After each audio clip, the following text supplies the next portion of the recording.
सामान्यतया भन्ने गरिन्छ मान्छेहरूले बलेको आगो ताप्छन्। समाजको त्यो प्रवृत्ति छ पनि, तर आज हामीले जे देखिरहेका छौँ सतहमा हेर्दा यति बेला नेकपा एमाले सत्ता पक्षबाट प्रतिपक्षमा धकेलिएको छ। हिजो नेकपा माओवादीसँग गरिएको एकीकरण भङ्ग भएको छ र अझ त्यो श्रृङ्खला जारी रहँदै पछिल्लो समय माधव कुमार नेपाल लगायतका केही नेताहरू पार्टीबाट बाहिरिनु भएको छ। झ्याट्ट हेर्दा नेकपा एमाले अहिले सङ्कटमा भएको जस्तो देखिन्छ। तर यही बेला कमरेड सुमन तामाङ, सुरज खड्का लगायतका साथीहरू नेकपा एमालेको मूल प्रवाहमा समाहित हुनुभएको छ र तपाईहरू अरू बेला सायद तपाईहरू यति ठुलो संख्यामा पार्टी सरकारमा भएको बेला बरु त्यति धेरै क्रियाशील हुनु भएन होला, तर अहिले पार्टी सङ्कटमा छ, पार्टी अप्ठ्यारोमा छ, पार्टीलाई योगदान गर्ने बेला यही हो भनेर तपाईहरू यति ठुलो संख्यामा यहाँ उपस्थित हुनुभएको छ। म तपाईहरूलाई बधाई दिन चाहन्छु। वास्तवमा नेकपा एमालेलाई बचाउने र बचाउँदै आएको तपाईहरू जस्तै एकदम अग्नि परीक्षामा खारिएका कमरेडहरूले हो। सरकारमा भएको बेला बरु कतिपय बेला अवसरवादी मान्छेहरू वरिपरि घुमेका हुन सक्छन्, तर यो सङ्कटको बेला तपाईहरू पार्टीलाई बचाउनका निम्ति, पार्टीलाई अगाडि बढाउनका निम्ति र पार्टीलाई फेरि पुरानै ठाउँमा फर्काउनका निम्ति कृत सङ्कल्पित भएर लाग्नु भएको छ। तपाईहरूको यो कमरेडली भावनाको, यो पार्टी भावनाको निम्ति म यहाँहरूलाई हार्दिक बधाई दिन चाहन्छु, अभिनन्दन गर्न चाहन्छु, तपाईहरूलाई धेरै धेरै धन्यवाद भन्न चाहन्छु।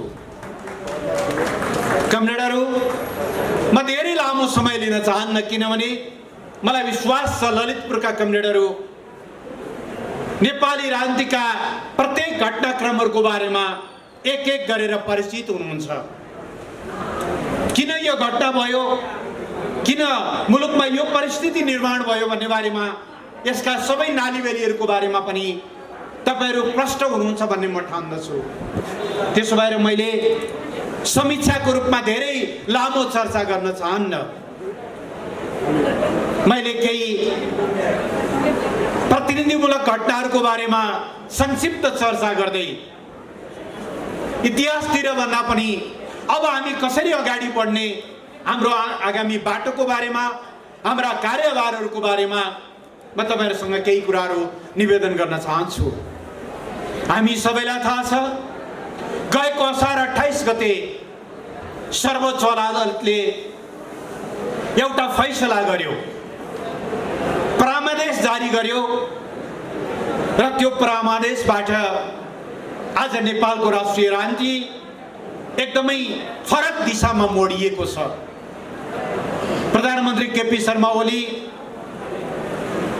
पदमुक्त हुनुभएको छ, नेकपा एमाले सरकारबाट बाहिरिएको छ र अहिले 5 वटा दलहरूको एउटा गठबन्धन, एउटा अवसरवादी गठबन्धन दक्षिणपन्थी शक्तिले नेतृत्व गरेको, तर आवरणमा वामपन्थी देखिने कतिपय शक्तिहरू समेत जोडिएको एउटा अवसरवादी गठबन्धन मुलुकमा कायम भएको छ।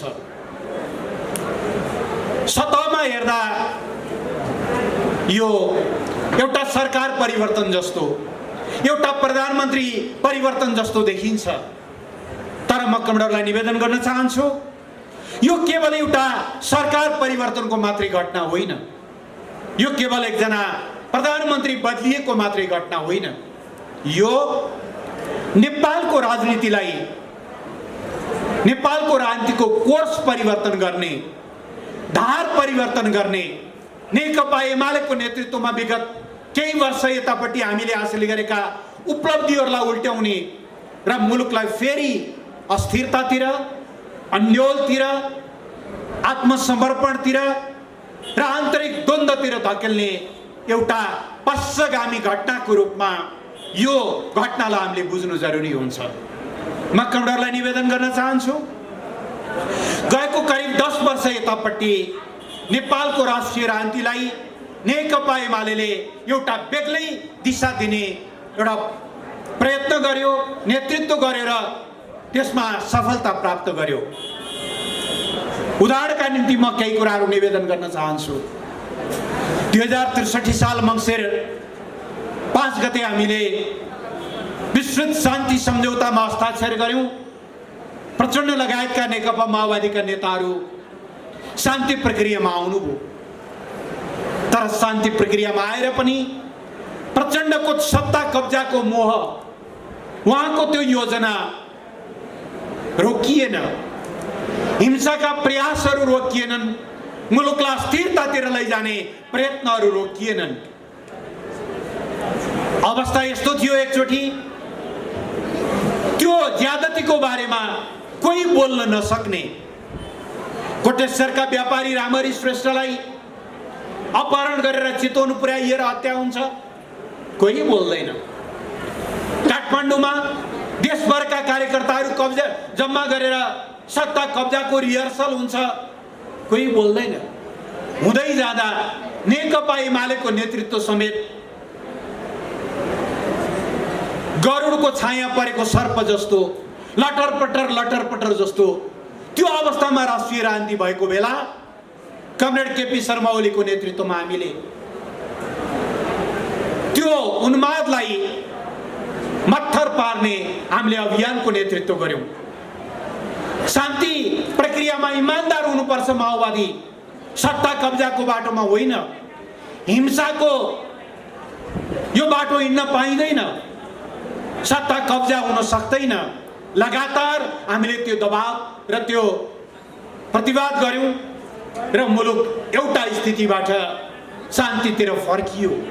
नेकपा एमाले त्यो शान्ति प्रक्रियामा आइसकेपछि पनि हिंसा र सत्ता कब्जाको बाटोतिर लैजाने त्यो प्रयासलाई निस्तेज पार्यो। पहिलो। दोस्रो, एक अवस्था यस्तो आयो, पहिचानको राजनीतिको नाउँमा सिङ्गो तराई जहाँ झन्डै 51% जनसङ्ख्या बसोबास गर्छ, त्यहाँ एक मधेस एक प्रदेश, तर पहाड जहाँ झन्डै 49% जनसङ्ख्या बस्छ, त्यहाँ 12वटा 14वटा सम्म प्रदेश, त्यो पनि जातीय आधारमा।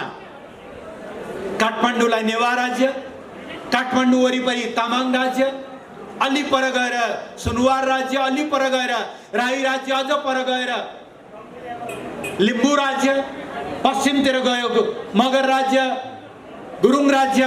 यो 125 जात जाति र 123 भाषाभाषी भएको मुलुकलाई जातीय आधारमा विखण्डित गर्ने एउटा हुइम चल्यो। अवस्था यस्तो भयो, पहाडिया साथी देख्दा तराईको साथी डराउनु पर्ने, तराईको कमरेड देख्दा पहाडको साथी तर्सिनु पर्ने जस्तो त्यो विखण्डनतिर मुलुकलाई लैजाने प्रयत्न भइरहेको बेला खबरदार, त्यो कुरा हुन सक्दैन। एक मधेस एक प्रदेश हुन सक्दैन, जातीय राज्यहरू हुन सक्दैनन्। यो नेपाल, अघि हामीले राष्ट्रगानमा गाए जस्तै, सयौं थुङ्गा फुलका हामी एउटै माला नेपाली, हामी एउटै नेपाली हौं। नेपाल एक राष्ट्र हो, यो बहुराष्ट्र होइन हो, यो बहुजातीय हो, यो बहुसांस्कृतिक हो, यो बहुभाषिक हो, बहुधार्मिक हो, तर नेपाल एक राष्ट्र हो, यो राष्ट्रहरूको महासंघ होइन। यो कुराको लगातार प्रतिवाद गर्यौं।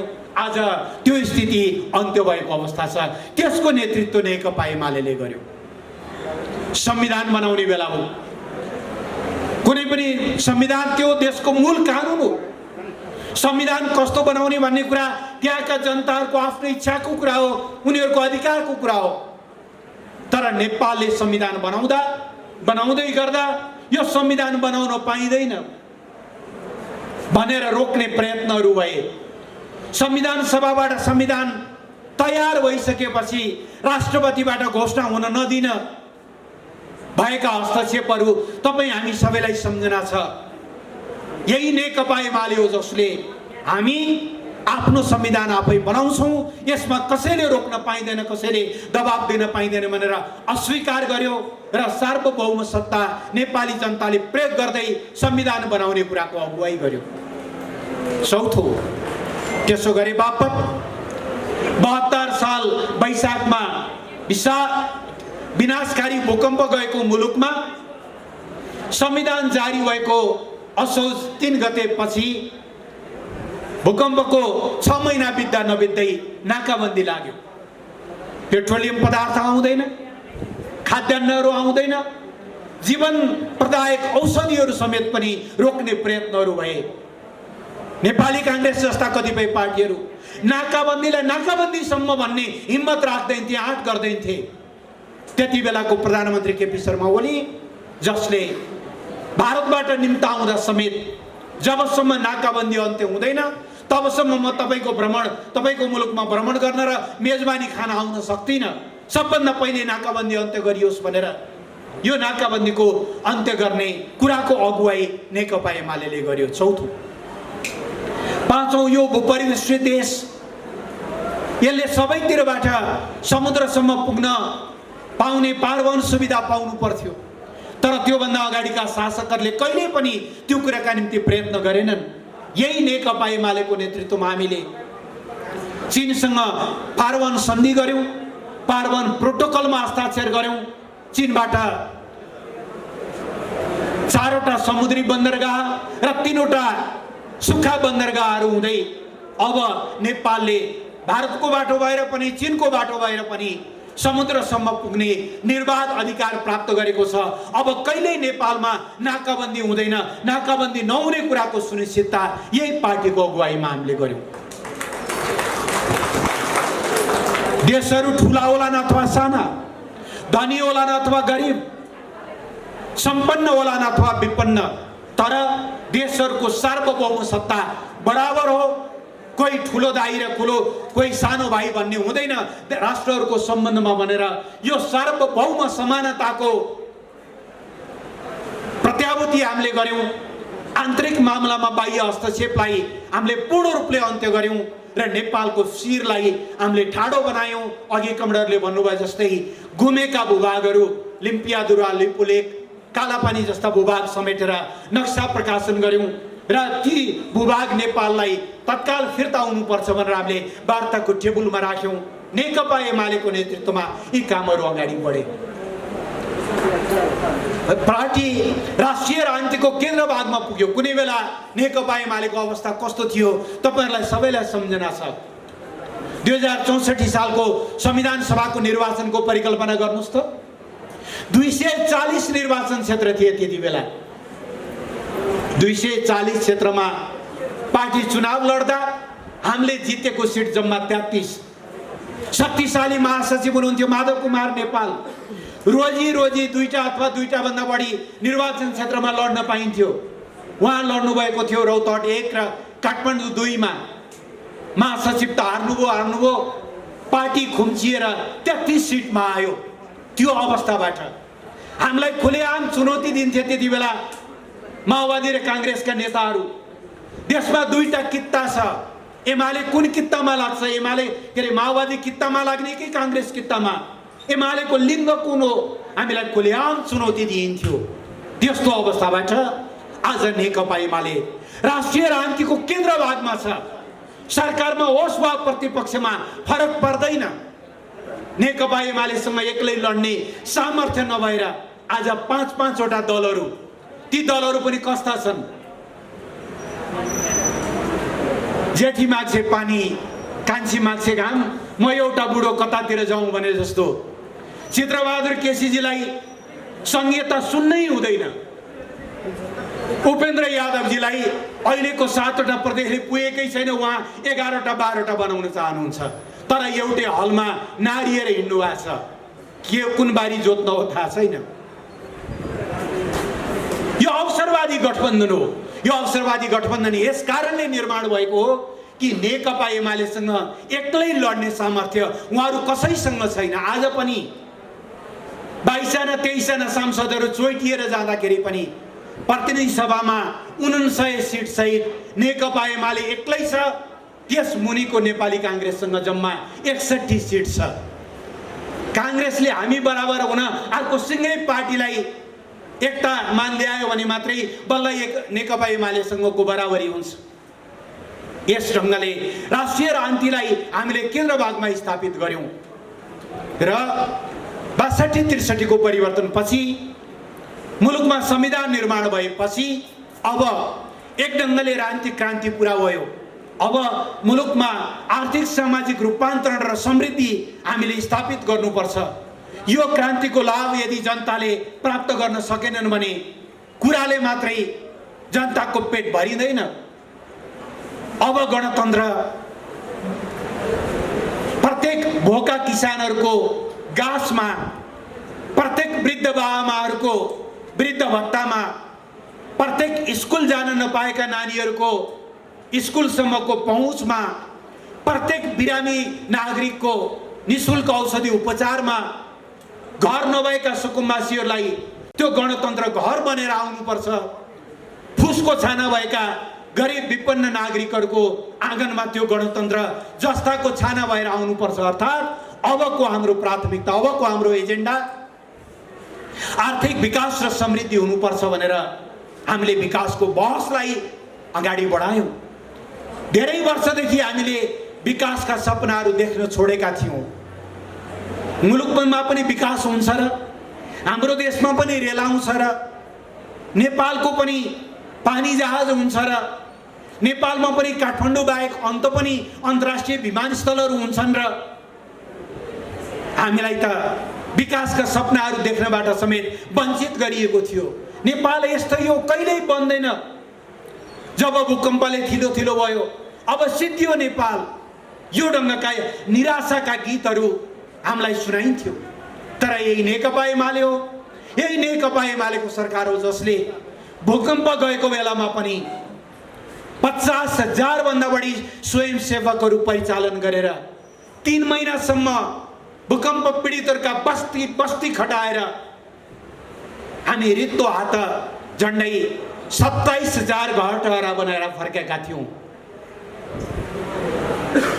यही पार्टीको नेतृत्वमा बनेको वर्तमान सरकारले गएको 3 वर्षमा विकास र समृद्धिको एउटा नयाँ अभियान, नयाँ लहर सुरु गर्यो। निश्चय नै हामीले योभन्दा धेरै राम्रो गर्न सक्थ्यौं होला। पार्टीले त्यति पूर्ण रूपले सहयोग गरेको भए, सबै खालको वातावरण मिलेको भए, तर पनि हामीले यही 3 वर्षको अवधिमा नेपालको निधारमा लागेको अल्प विकसित लिस्ट डेभलप्ड एलडीसी भन्ने कलङ्कको टीका हटाएर नेपाललाई विकासशील देशको दर्जामा उठाएका छौं। देशलाई भूकम्प पीडितहरूका 7 लाख भन्दा बढी घरहरू बनाएर उहाँहरूलाई घरभित्र, सुरक्षित घरभित्र फर्काएका छौं। दरबारा, रानी पोखरी, दरबार हाई स्कुल जस्ता आइकोनिक चिजहरू बनाएका छौं। भूकम्पले थलोथलो परे पनि देश झुकेको छैन, देश भत्किएको छैन भन्ने एउटा मनोबल निर्माण गरेका छौं। यो ढङ्गले हामीले मुलुकलाई अगाडि बढाउँदै थियौं। मैले जोड्न खोजेको कुरा के हो भने सर्वोच्च अदालतले समेत परामर्श दिनुपर्ने, एक्लै नसकेर 5-5 वटा दलहरू मिलेर गठबन्धन बनाउनु पर्ने, यी सबै परिस्थितिको निर्माण केवल केपी ओलीलाई प्रधानमन्त्रीबाट हटाउनका निम्ति मात्रै होइन। यो प्रयास नेकपा एमालेको नेतृत्वमा गएको केही वर्ष यतापट्टि हामीले हासिल गरेका उपलब्धिहरूलाई ध्वस्त पार्ने, मुलुकलाई फेरि अस्थिरतातिर धकेल्ने, मुलुकलाई फेरि एउटा अन्यलतिर धकेल्ने यो स्थितिका निम्ति तर्जुमा गरिएको हो। यो पश्चगामी प्रतिगमनकारी एउटा दिशातिर मुलुकलाई लैजाने प्रयत्न हो।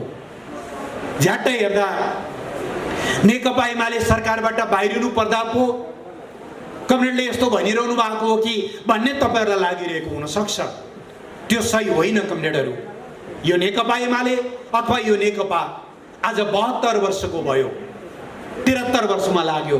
गएको वैशाख 9 गतेदेखि यो पार्टी स्थापनाको देखि आजसम्मको अवधिमा 36 वर्ष त पार्टी पूर्ण रूपले प्रतिबन्धित अवस्थामा, भूमिगत अवस्थामा काम गर्यो। सरकार त धेरै टाढाको कुरा थियो। पञ्चायतको 30 वर्षले मात्रै राजाले मात्रै होइन, काङ्ग्रेसले हामीलाई 2008 सालमा प्रतिबन्धित गरेर 5 वर्ष हामी काङ्ग्रेसको शासनमा भूमिगत हुन बाध्य भएका थियौँ। 36 वर्ष प्रतिबन्धित अवस्थामा काम गरेको र बहुदल आएको 36 वर्षमध्ये 20 वर्ष प्रतिपक्षमा बसेको पार्टीलाई हामी प्रतिपक्षमा रहनु परेका कारणले हामी आवेगमा आएर, उत्तेजनामा आएर, अलिकति आक्रोशित भएर यी कुराहरू भनिरहेका छैनौँ। सरकारबाट त हामीलाई के छ र? 2052 साल भदौ 12 गते पनि हटाइएकै हो अदालतकै आदेशबाट मनमोहन अधिकारी त्यो लोकप्रिय प्रधानमन्त्रीलाई। तर त्यसले के फरक पार्यो? त्यसको 2 वर्षपछि हामी शानदार ढङ्गले कमब्याक गर्यौँ। स्थानीय चुनावमा हामीले झन्डै 2/3 हासिल गर्यौँ 2054 सालमा। सरकारबाट हटेको पीडा होइन। सरकारबाट त केपी शर्मा ओलीलाई 2073 साल साउन 9 गते पनि यिनै कमरेडहरू बसेर प्रचण्ड, माधव नेपाल, जलनाथ खनाल लगायतका नेताहरूले नै दाउपेच गरेर 9 महिना त्यो सरकार जसले नाकाबन्दीको सामना गर्यो, जसले चीनसँग पारवन सन्धि गर्यो, त्यो सरकारलाई 9 महिनामै जबरजस्त हटाएको होइन र? त्यसकारणले सरकारबाट हट्नु परेको कुरामा हामीलाई रत्तिभर कुनै पीडाबोध पनि छैन, पश्चाताप पनि छैन। हाम्रो चिन्ता मुलुकलाई जुन दिशातिर धकेल्न खोजिँदैछ त्यो दिशातिर हो। हेर्नु त, गएको साउन 15 गते दार्चुलाका जयसिंह धामी तोइनबाट महाकाली तर्दै गर्दा भारतीय एसएमसीहरूले तोइन छुडाइदिएका कारणले महाकाली नदीमा खसेर बेपत्ता भए। आज 34-35 दिन भयो, सरकार चुइक्क बोल्दैन। हिजो सुन्नुभयो नि भारतका विदेश मन्त्रालयका प्रवक्ताको, समाचारमा सुनेको नेपाल सरकारले अहिलेसम्म केही भनेकै छैन। नागरिक मारिएका छन् अथवा बेपत्ता पारिएका छन्, सरकार चुइक्क बोल्दैन। हो, यही गर्नको निम्ति केपी ओलीको सरकारलाई हटाइएको हो। यही लज्जास्पद एउटा आत्मसमर्पणका निम्ति केपी ओलीको सरकारलाई हटाइएको। समस्या भारतसँग छ, समस्या लिपुलेक, लिम्पियादुरा, कालापानी फर्काउनु पर्ने छ। साझा न्यूनतम कार्यक्रममा उहाँहरूले के लेख्नुभयो? लिपुलेक, लिम्पियादुरा, कालापानीको समस्या समाधान गर्ने समस्या हो त्यो त नेपालको जग्गा हो नि, नेपालको भूमि हो, त्यसलाई समस्या भन्नुभयो उहाँहरूले। अनि कार्यदल बनाउनु भयो कहाँ? चीनसँग सीमा समस्या छ, त्यसलाई समाधान गर्ने भनेर अस्ति कार्यदल बनायो। यो सरकार कतातिर हिँड्दैछ, यो सरकारको कसलाई सेवा गर्दैछ भन्ने कुरा बुझ्न योभन्दा बढ्ता केही उदाहरणहरू चाहिन्छ र? चाहिँदैन। सरकार आएपछिको पहिलो निर्णय के? देशमा आज झन्डै 11 लाख भूमिहीन सुकुम्बासीहरू छन्। 10 लाख अव्यवस्थित बसोबासीहरू छन्। वर्षौंदेखि जग्गा कमाएर बसेका छन्, तर हातमा लाल पूर्जा छैन। संविधान बनाउँदा हामीले भन्यौं प्रत्येक नेपाली नागरिकलाई आवासको हक हुनेछ, कोही पनि बेघरबार रहने छैन। अझै एक पाइला अगाडि बढेर लेख्यौं हामीले, दलितहरूको हकमा एकचोटिलाई दलितलाई जोत्ने जमिन दिइनेछ। हामीले कानुन पनि बनायौं, संविधानमा लेखिएको त्यही हक र कानुनमा भएको त्यही व्यवस्था कार्यान्वयन गर्नको निम्ति सरकारले देवी गेवालीको अध्यक्षतामा भूमि सम्बन्धी समस्या समाधान आयोग बनाएको थियो। त्यो आयोगले विभिन्न पालिकाहरूसँग सम्झौता गरेर उहाँहरूले छनौट गरिदिएका भूमिहीन सुकुम्बासीहरूलाई जग्गा वितरण गर्न ठिक्क परेको थियो। तर सरकार भूमिहीनहरूको होइन, यो सरकार सुकुम्बासीको होइन, यो जमिनदारहरूको हो। सुकुम्बासीहरूले जग्गा पाए भने, सुकुम्बासीहरूले आवास पाए भने भोलि चुनावको बेलामा रक्सीहरू बाँडेर भोट जित्न सकिँदैन, उनीहरूलाई सधैँभरि एउटा खरिद बिक्री गर्न सकिँदैन भनेर लाल पूर्जा बाँड्न ठिक्क भएको बेलामा त्यो आयोग विघटन गरियो। यो सरकारले गर्यो के? तेस्रो काम आइसकेपछि गरेको काम। अघि भ्रष्टहरूलाई कसरी संरक्षण गरिँदैछ त्यो त साथीहरूले बताइसक्नुभयो। अर्को म एउटा उदाहरण दिन चाहन्छु। अस्ति भदौ 1 गते सरकारले हतार एउटा अध्यादेश लिएर आयो।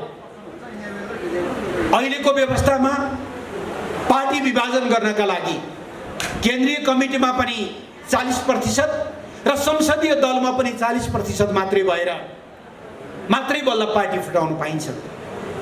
त्यसो गर्न नसक्ने भएपछि केन्द्रीय कमिटीमा 20% वा संसदीय दलमा 20% भनेर रातारात यो संविधान विरोधी, यो लोकतन्त्र विरोधी, यो राजनीतिक स्थिरता विरोधी एउटा कदमको रूपमा हतार अध्यादेश ल्याइयो। हाम्रो आग्रह छ गलत बाटो नजानुहोस्। तर यो कुराबाट हामी धेरै किन विचलित छैनौँ भने अबको 1.5 वर्ष, अबको 15-16 महिनापछि त चुनाव हुनु त अनिवार्य छ। आज त चुनाव हुन नदिएर जबरजस्त चुनावको ढोका थुनेर हामीले के भनेका थियौँ र जम्मा जम्मी प्रतिनिधि सभाले राम्रोसँग काम गर्न सकेन। प्रतिनिधि सभा एउटा समृद्धिको बहस गर्ने थलो हुनु पर्थ्यो, तर त्यहाँ नेताहरूको कुण्ठाहरू मात्रै पोखिन थाले। सरकार गठन र विघटनको एउटा अस्थिरताको खेल जस्तो बन्न थाल्यो। यो पुरानो जनादेशले काम गरेन। अब ताजा जनादेशमा जाउँ र जनताले जे भन्छन् त्यही आधारमा अगाडि बढौँ भनेको जम्मा जम्मी यही हो। तर त्यो जनादेशको बाटो जबरजस्ती थुनेर प्रतिसभा पुनर्स्थापना गरियो। ठिक छ, प्रतिसभा पुनर्स्थापना भयो, तर के मुलुकका समस्याहरूको बारेमा त्यहाँ बहस भएको छ? के ती समस्याहरू समाधान गर्न प्रतिसभालाई दिइएको छ? हिजो फागुन 11 गते अदालतले संसद पुनर्स्थापना गरेपछि फागुन 11 देखि लिएर जेठ 8 गतेसम्मका घटनाक्रम पनि हामीलाई थाहा छ। अस्ति असार 28 गते प्रतिसभा पुनर्स्थापना भएर साउन 3 गते बैठक बसेपछि अहिले भदौसम्मका घटनाक्रमहरू पनि थाहा छ।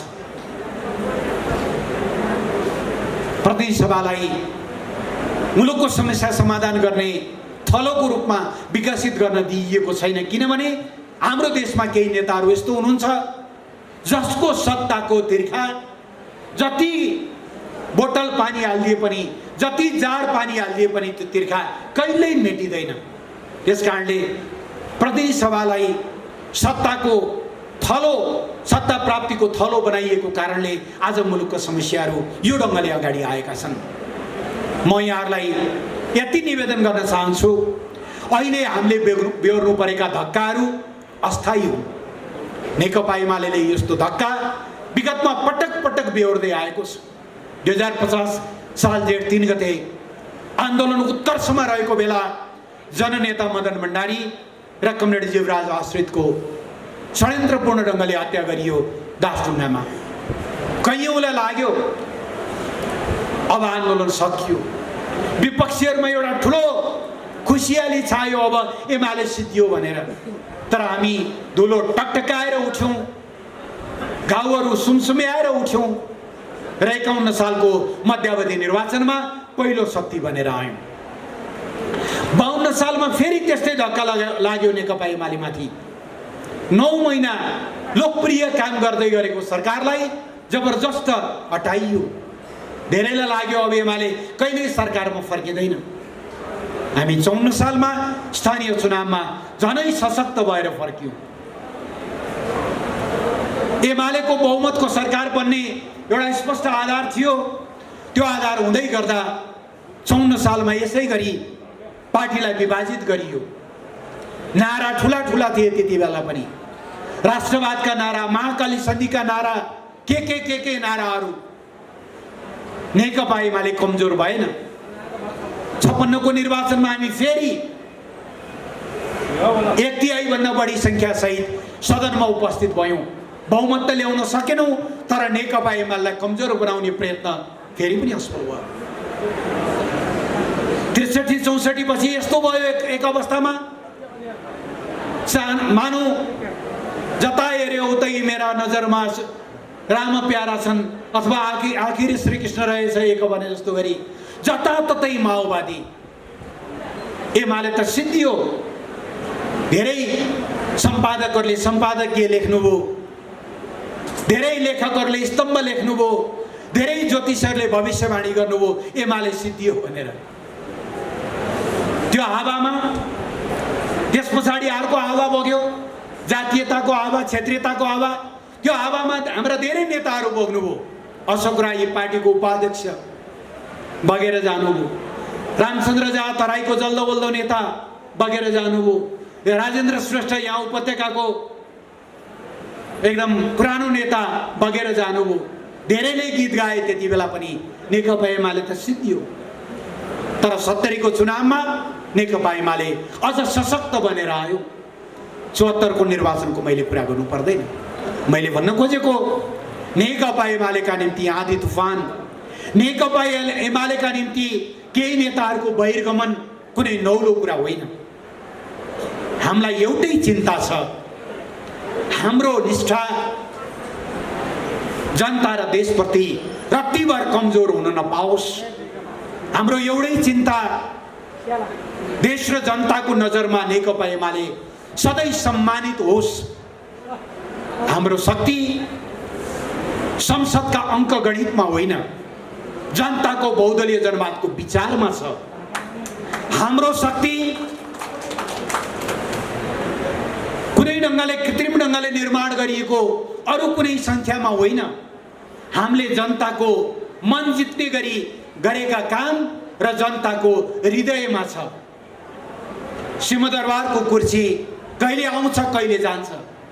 हामीलाई तपाईहरू कार्यकर्ताहरूको र तपाईहरू जनताहरूको मनको कुर्सीबाट बाहिरिन नपाए पुग्यो र हामी त्यो कुर्सीबाट कहिल्यै बाहिर भएका छैनौँ। अनि त्यही शक्ति हो जसले नेकपा एमालेलाई फेरि पुरानै ठाउँमा फर्काउनेछ। त्यसकारणले म कमरेडलाई सारमा निवेदन गर्न चाहन्छु, अहिलेका धक्काहरूबाट, अहिलेका यी घटनाहरूबाट रत्तिभर विचलित नहुनुहोस्। जससँग शक्ति छ त्यसकै विरुद्ध मोर्चाबन्दी हुने हो, जससँग शक्ति छ त्यसकै विरुद्ध घेराबन्दी हुने हो। नेकपा एमालेमा छ शक्ति सामर्थ्य, त्यही कारणले यसका विरुद्ध घेराबन्दी भएको छ र यसलाई चिरेर हामी अगाडि बढ्छौँ। मेरो आग्रह छ कमरेडहरूलाई, यो बिचमा नेकपा एमालेको सङ्गठनात्मक जीवन धेरै अस्तव्यस्त भयो। पार्टी एकीकरण पश्चात हाम्रा नियमित बैठकहरू हुन पाएनन्, हाम्रा प्रशिक्षणहरू हुन पाएनन्, सदस्यता नवीकरण भएन, जनसङ्गठनहरू परिचालित भएनन्।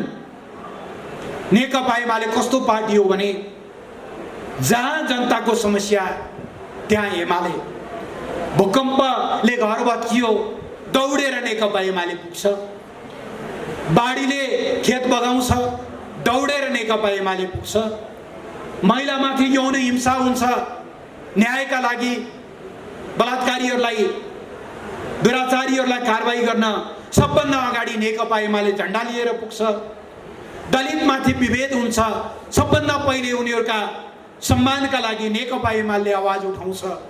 यसरी आन्दोलनबाट जन्मेको पार्टी हो। यो बिचमा हामी त्यसरी जनतासँग जोडिएन पाएनौँ।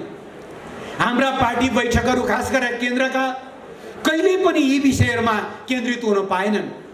बैठक भयो, रडाको सुरु हुन्छ, कसको सोफा ठुलो कसको सोफा सानो, कसको कुर्सी आरामदायी कसको कुर्सी अलिकति अप्ठ्यारो, कसको मर्यादा 1 नम्बर कसको मर्यादा 4 नम्बर।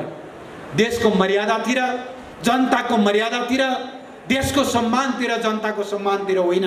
पार्टी यही अन्तरङ्ग एउटा किचलोमा फस्दै गएको थियो। अहिले अब नेकपा एमालेलाई पुरानै ठाउँमा फर्काउनुपर्छ। हिजोको जस्तै एकदमै जल्दो बल्दो पार्टी, जनतालाई समस्या पर्यो सिट्ठी फुक्यो कि त नेकपा एमालेको पल्टन गुरुरुर दौडेर त्यहाँ पुग्यो। यो ढङ्गको पार्टी, जनतालाई अप्ठ्यारो पर्यो कसैले भन्नु नपर्ने त्यहाँ नेकपा एमाले पुगेको छँदैछ। पहिले पहिले हामीले गीत गाउँथ्यौँ, टाढैबाट चिनियो ढाका टोपी लाउनेलाई भने जस्तो। जब अप्ठ्यारो पर्छ ढाका टोपी लगाएको जस्तै गरी चिनिने गरी नेकपा एमाले त्यहाँ पुग्ने, यो गतिशीलतामा नेकपा एमालेलाई लैजान जरुरी छ। यसो भनिरहँदा एउटा तथ्यलाई म कमरेडलाई फेरि दोहोऱ्याउन चाहन्छु। नम्बर 1, यो पार्टी अघि पनि मैले भने अदालतको फैसलाले नेकपा एमाले र नेकपा माओवादी अलग अलग हुनु परेको भए पनि यो नेकपा एमाले नेकपाकै निरन्तरताको पार्टी हो। यो पार्टीमा आज माओवादी आन्दोलनबाट जन्मिनुभएका खारिनुभएका थुप्रै नेता कमरेडहरू हुनुहुन्छ। यो नै एउटा एकीकृत पार्टी हो। पहिलो तल पार्टी निर्माण गर्दा, अभिव्यक्ति दिँदा, बोल्दा, समेट्दा सबै कमरेडहरूलाई आज हामी हिजोको नेकपा एमाले र माओवादी केन्द्रका असल पक्षहरू मिलेर बनेको एउटा एकीकृत पार्टी हो भन्ने कुरालाई हामीले लैजानु जरुरी छ। एक। दोस्रो, नेकपा एमाले भित्र लामो समयदेखि आन्तरिक कचिङ्गलहरू सुरु भयो। माधव कमरेडको लक्ष्य त्यो रहेछ, पार्टी फुटाउनु रहेछ। हामीले हर सम्भव प्रयत्न गर्यौं, यो गरेर हुन्छ कि त्यो गरेर हुन्छ कि। हुँदै जाँदा महाधिवेशनमा पराजित नेतालाई ल भइहाल्यो, दोस्रो अध्यक्ष, दोस्रो वरियताको अध्यक्ष बनाएर पार्टी बच्छ भने त्यो पनि गरौँ भनेर भनियो। उहाँको उद्देश्य बेग्लै रहेछ, उहाँ अलग्गिएर जानु। तर यो भित्रका धेरै अन्यलहरूलाई चिर्दै हामीले अस्ति असार 27 गते एउटा फैसला गर्यौं। नेकपा एमालेलाई पार्टी एकीकरणभन्दा अगाडि 2075 साल जेठ 2 गतेको अवस्थामा फर्काउने भनेर। त्यही अनुसार आज पार्टी त्यो अवस्थामा फर्किएको छ र यो निर्णयसँगै पार्टीमा कमरेड अष्टलक्ष्मी साक्य, युवराज गेवाली, भीम रावल, घनश्याम भुसाल, योगेश भट्टराई, भीम आचार्य, गोकर्ण विष्ट लगायतका, रघु पन्त लगायतका नेता कमरेडहरू यो पार्टीको एकताको मूल प्रवाहमा समेटिनु भएको छ। पार्टी पुनः एकताबद्ध भएको छ। अस्ति हामीले भदौ 8 गते स्थायी कमिटी र भदौ 10 गते केन्द्रीय कमिटीको बैठक बसेर पार्टीलाई एकताबद्ध बनाएका छौँ। केही नेताहरू बाहिरिए पनि नेकपा एमाले मूलतः एकताबद्ध छ, सग्लो छ। अब पार्टी तल कमिटीका बैठकहरू बस्दा समेट्दा हामीले पार्टीको पक्षमा उभिन चाहने 2075 साल जेठ 2 अगाडिका सबै कमरेडहरूलाई पुरानै अवस्थामा फर्काएर समेटेर लिएर जानुपर्छ। अघि आनन्द कमलले पनि बताउनु भयो, हिजो कोही सचिव हुनुहुन्छ भने पार्टी काममा फर्केर आउन चाहने साथीहरूलाई सचिव पदमै राख्ने, अरू पदमा हुनुहुन्छ भने त्यही पदमा राख्ने। किनभने हामीलाई पदको लडाईँ छैन, हाम्रो लडाईँ देश र जनताको हितमा हो, देश र जनताको पक्षमा हो। हामी आवश्यक पर्छ भने तल भुइँमा बसेर पनि पार्टी बचाउन तयार छौँ। त्यसकारणले ती सबै नेता कमरेडहरूलाई समेटेर जाने। दोस्रो, प्रचण्ड कमरेड अलग भए पनि नेकपा माओवादी केन्द्रका धेरै नेता कमरेडहरू आज यो एकताको मूल प्रवाहमा हुनुहुन्छ। उहाँहरूलाई पनि त्यही ढङ्गले समेट्ने। अघि सुमनजी समेटिए जस्तै थुप्रै नेताहरू अहिले यसमा एकताबद्ध भएर अगाडि बढ्न चाहनुहुन्छ, उहाँहरूलाई पनि समेट्दै अगाडि बढ्ने।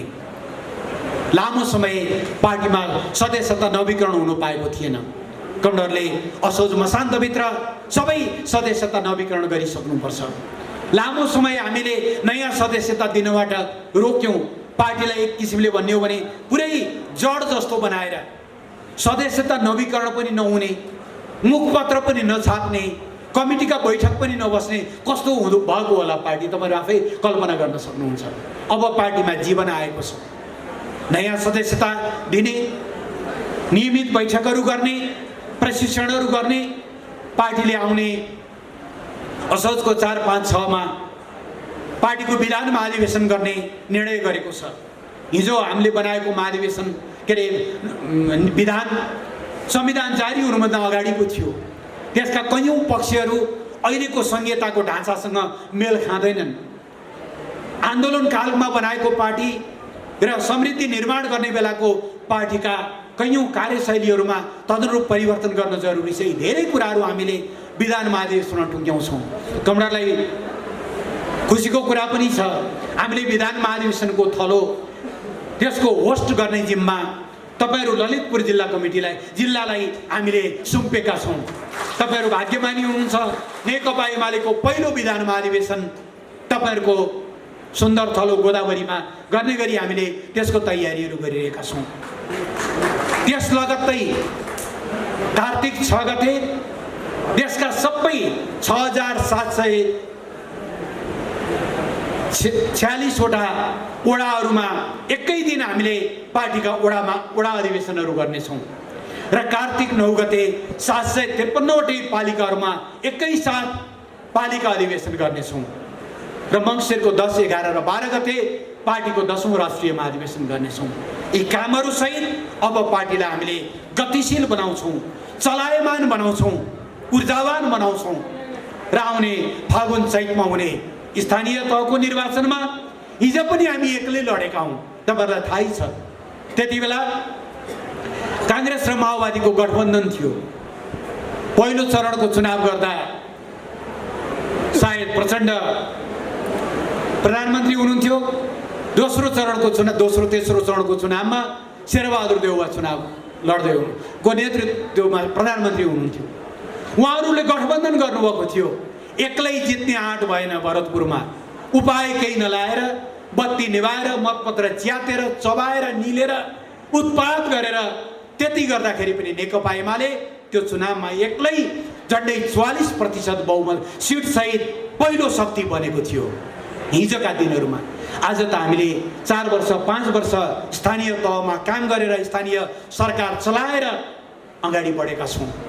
हामीले यी काम गर्यौं भनेर जनताको बीचमा लैजाने एजेन्डाहरू छन्।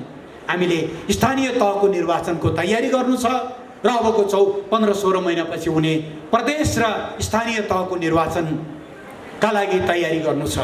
ठीक छ, परमादेशबाट हामीलाई हटाइएको छ, जनादेशबाट हामी फेरि फर्किनेछौँ सरकारमा।